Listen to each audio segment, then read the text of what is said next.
तो बात वो जगह में। कहाँ भाई कहाँ? अरे भाड़ में सब कोई जाए चाहे लो जाए। अरे भाई हम तो कहीं हाथी के खाली समय और आसान समय को जोड़ने वाला धागा व्हाट्सएप बाबा, जियो व्हाट्सएप बाबा। सबका वक्त बदल गया लेकिन तुम्हारा वक्त कब बदलेगा भाई? अरे भाई हमारा भी वक्त बदलेगा, बस घड़ी में बैटरी डालने की जरूरत है। फिर क्या वक्त, तो क्या वक्त का बाप भी बदल जाएगा। ओ समझ।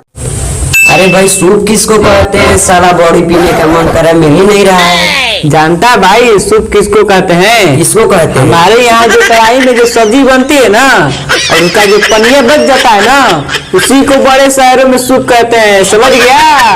ओ समझ। उसी को कहते हैं। जानता है भाई, मैं हर रोज नहाने से पहले एक बाल्टी पानी में 1 चम्मच दूध डाल लेता हूँ। क्यों भाई? क्योंकि ताकि सबको लगे कि मैं दूध का व्यापार करता हूँ, इसलिए।